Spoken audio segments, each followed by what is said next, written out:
Hello guys, welcome back to my channel. Guys, তোমরা এখন দেখছো ডিজি শুভ টিপস। আজকের ভিডিও হচ্ছে গ্রুপ সিডির কাট অফ নিয়ে।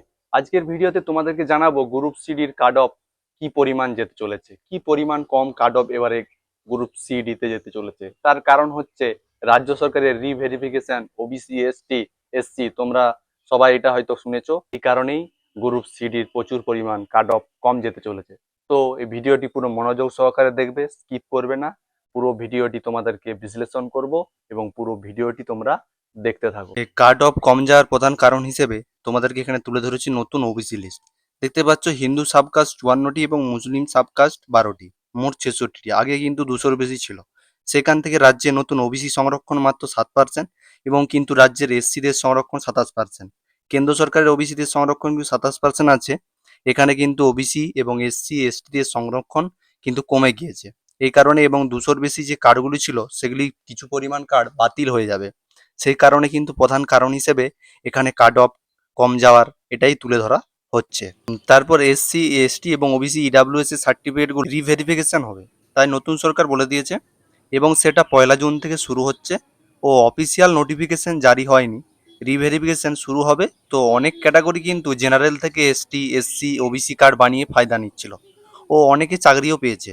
কিন্তু এই পরীক্ষার ক্ষেত্রে যেহেতু অনগোয়িং রিক্রুটমেন্ট, রিভেরিফিকেশন হবে, কি হবে, ডাব্লিউবিসিএসসি নোটিশ পাঠিয়ে জানিয়ে দিবে যে ক্যাটাগরি এডিট করতে হবে। ও দেখা গেল যে স্টুডেন্ট এসটি কার্ড বানিয়েছে কিন্তু সে বাস্তবে জেনারেল ক্যাটাগরি স্টুডেন্ট, সে আবার এডিট করে জেনারেলে চলে আসবে।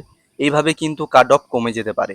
প্রত্যেক ক্যাটাগরিতে দেখা গেল যে এসটি 1 লক্ষ স্টুডেন্ট পরীক্ষা দেয়, সেক্ষেত্রে দেখা গেল 10 থেকে 20 হাজার স্টুডেন্ট এসটিই নয়, ভুয়ো কার্ড বানিয়েছিল, ও ক্যান্সেল হয়ে যাবে। ওই স্টুডেন্ট সংখ্যা কমে গেলে কিন্তু কাট অফের পরিমাণ কিন্তু অনেক পরিমাণ কমে যাবে। এরকম প্রত্যেক ক্যাটাগরিতে হতে পারে। ওবিসি ওবিসি ইডাব্লিউএস এই ক্যাটাগরিতে কিন্তু অনেক কাট অফ কমে যেতে পারে। প্রত্যেক স্টুডেন্টদের কাছে করজোরে নিবেদন, যেহেতু তোমরা সবাই অপেক্ষা করছি, ও আর কিছুদিন অপেক্ষা করো, স্বচ্ছভাবে চাকরিটা আপনারও হবে। ও তুমি যদি স্বচ্ছ ক্যাটাগরির মধ্যে পড়ো, অবশ্যই তোমার চাকরি হবে। কারণ সরকার যেই পদক্ষেপগুলো নিচ্ছে তাতে সাধুবাদ জানাই। গ্রুপ সিডি কিন্তু সবারই আশা রয়েছে, যারা ফ্রেশ ক্যান্ডিডেট ও 2026 সালে পরীক্ষা দিয়েছে, পরে দীর্ঘ 10 থেকে 12 বছর পর একটা চান্স পেয়েছে, ও যাতে চাকরিটা করতে পারে। ডাব্লিউবিসিএসসি আমরা জানি দুর্নীতিতে ভরা, ঠিক আছে। ও এই দুর্নীতি মুক্ত করতে গেলে এরকমই সরকারকে পদক্ষেপ নিতে হবে। সেই মতো অবস্থায় নতুন সরকার পদক্ষেপ নিচ্ছে। অনেকেই দিশাহীন হয়ে যাচ্ছে যে রেজাল্ট প্রক্রিয়া শুরু করছে না কেন, এবং রেজাল্ট বেরিয়ে গেলে অযোগ্য ক্যান্ডিডেটগুলো কিন্তু চাকরি পেয়ে যাবে। এটাই কিন্তু নতুন সরকারের একটা দিক বা ভাবছে। এবং আমি বলবো, এই স্বচ্ছ ক্যান্ডিডেট এবং ওবিসি লিস্ট এবং এসসি লিস্টে বাতিল করলে অনেকেই কিন্তু কাট অফ কম যাবে, অনেকে সুযোগ পাবে। গাইজ, আমি তোমাদেরকে এটা গ্রুপ সিডির কাট অফ দেখাবো। জেনারেলের জন্য আমি যেটা তৈরি করেছি, মানে এরকম স্বচ্ছভাবে যদি ক্যান্ডিডেট হিউজ পরিমাণ আসে এবং বাদ যায়, তাহলে কিন্তু ওবিসি এসসি এসটি এদের বাদ গেলে কিন্তু এই পরিমাণ একটা কাট অফ যেতে পারে। তোমরা মিলিয়ে নিবে, রেজাল্ট বেরোলে এরকম একটা কাট যাবে। জেনারেলে যেমন 45 থেকে 46, তোমরা মিলিয়ে নিবে পরে। ওবিসি এ থেকে 42 থেকে 43, ওবিসি বি 43 থেকে 44, এসটি 39 থেকে 40, এসসি 38, এরকম একটি কাট অফ কিন্তু যেতে পারে।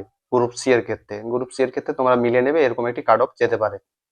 গাইজ, তোমরা দেখতে পাচ্ছ আমি ডাব্লিউবিসিএসসি গ্রুপটির কাট অফ এবং আউট অফ 45-এর মধ্যে একটা বানিয়েছি ক্যাটাগরি ও কাট অফ মার্কস। ইউআর জেনারেলের দেখতেও 35 থেকে 37, এটা কিন্তু বেড়ে যাবে, কারণ সবাই কিন্তু জেনারেলে এসে আটকাবে। ওবিসি বি করে রেখেছে, হয়তো দেখবে 2 লক্ষ পরীক্ষার্থী, তার মধ্যে 20 থেকে 30 হাজার কিন্তু বাদ চলে যাবে। কিন্তু তারা আদেও কিন্তু ওবিসি নয়, তারা কিন্তু ভুয়ো কার্ড বানিয়েছিল, তারা কিন্তু জেনারেলে এসে আটকাবে, জেনারেলের কাট অফ বেড়ে যাবে। কিন্তু ওবিসি বি এ এগুলাতে কিন্তু কাট অফ কিন্তু 2-3 করে কমে যাবে। প্রায় ওবিসি বি ধরতে পারো 31 থেকে 32, ওবিসি এ 30 থেকে 32, এসসি তেও কমে যাবে। এসসি অনেকে নয় কিন্তু কার্ড বানিয়ে নিয়েছিল। এই সরকারের তো দুর্নীতিগ্রস্ত ছিল, এবং প্রচুর পরিমাণ জেনারেল কাট অফ বেড়ে যাবে, এবং এসটিরও কমে যাবে, পিএইচজিওরও কমে যাবে। এই কাট অফ কিন্তু তোমরা দেখবে মিলিয়ে নেবে, কাট অফ কিন্তু প্রচুর পরিমাণ কম যেতে চলেছে এই ওবিসি এসসি সংরক্ষণ কিন্তু বাতিল হয়ে যাওয়ার কারণে। এবং ক্যাটাগরি তোমরা দেখতে পাচ্ছ অনেক পরিমাণ বাতিল হয়ে যাবে, এবং অনেক পরিমাণ জেনারেলে এসে ঢুকবে। তারপর তোমাদেরকে বলে রাখি যে আরেকটা প্রধান কারণ হচ্ছে 2011 সালে যেসব SC ST OBC card certificate issue হয়েছিল, সেগুলো আবার কিন্তু রিভেরিফিকেশনের জন্য পুনরায় কিন্তু যাচাই করা হবে। নতুন সরকার ঘোষণা করে দিয়েছে অলরেডি, তোমরা হয়তো সবাই জেনে গেছো। বিশেষ করে দুয়ারে সরকারের ক্যাম্পের মাধ্যমে যেসব সার্টিফিকেট গুলো হয়েছিল সেগুলো কিন্তু চেক করা হচ্ছে। যদি কোনো সার্টিফিকেট ভুল তথ্য দিয়ে বা নিয়ম না মেনে করা হয়ে থাকে, তাহলে সেটার বিরুদ্ধে ব্যবস্থা নেওয়া হবে। ওই সার্টিফিকেটের ভিত্তি দিয়ে দ্বিতীয় প্রজন্মের সার্টিফিকেট ছেলে মেয়ে ইত্যাদি হয়েছে, সেগুলোকে যাচাই করা হবে। যাদের নামে ধরো ভোটার লিস্ট থেকে বাদ গেছে, এসআইআর এর কারণে এক্সাইজের সমস্যা ধরা পড়েছে, তাদের কাস্ট সার্টিফিকেটগুলো বাতিল হতে পারে তদন্তের পরে। সব এসডিওতে ইউজিং অথরিটিদের ভেরিফিকেশন করতে বলা হয়েছে। এর কারণে কিন্তু প্রচুর পরিমাণ কাট অফ কম যেতে চলেছে। কারণ এই ধরো 10 থেকে 20 হাজার ওবিসি সার্টিফিকেট বানিয়েছিল, সেগুলো কিন্তু পরীক্ষা দিয়েছিল। সেই পরীক্ষাগুলি কিন্তু তাদের এডিট করে আবার জেনারেলে চলে যাবে। এই কারণে কিন্তু ওবিসিতে কাট অফ কমে যাবে এবং এসসিতে ধরো সেম 20 থেকে 30 হাজার হয়তো পরীক্ষার্থী এরকম এডিট করে হয়তো তারা দেখা যাবে যে এসসি নয়, তারা হয়তো ওবিসিতে চলে যাবে, কাট অফ কম যাবে এবং কাট অফ কিন্তু প্রচুর পরিমাণ এবারে যেতে চলেছে, তোমরা মিলিয়ে নিবে পরে। আমি বলবো যাদের নাম্বার ধারে কাছে আছে তারা কিন্তু পড়াশোনা শুরু করে দাও। এসটিতে ধরো 30, ওবিসি 32, এসসি 28 করো। ভাইবার জন্য তোমরা কিন্তু ডাক পেতে চলেছো। 10% ভ্যাকেন্সিটা কিন্তু 2026 সালে ভ্যাকেন্সির সাথে জুড়ে যাবে। জেনারেল ক্যাটাগরির ছেলে মেয়েদেরও আরেকটু বেনিফিট পাবে। তো এটাই হচ্ছে ব্যাপার। আর রেজাল্ট বেরিয়ে গেলে বেশি লেট করবে না, এক্সামের বা ইন্টারভিউ নিয়ে নেবে তাড়াতাড়ি করে। যাদের যাদের এই নাম্বার ধারে কাছে আছে তোমরা বলবো পড়াশোনার সাথে যুক্ত হয়ে যাও এবং তোমাদের কোনো চাপ নেই, তোমরা অবশ্যই ইন্টারভিউতে ডাক পাবে এবং টাইপিং টেস্ট যা যা আছে স্কিল সবই তোমরা ডাক পেয়ে যাবে, কোনো চাপের কিছু নেই। তোমরা বলবো যা যা পদক্ষেপ নিচ্ছে আমি বলবো ভালোই পদক্ষেপ নিচ্ছে এবং তোমরা ভাইবার জন্য প্রস্তুতি নাও।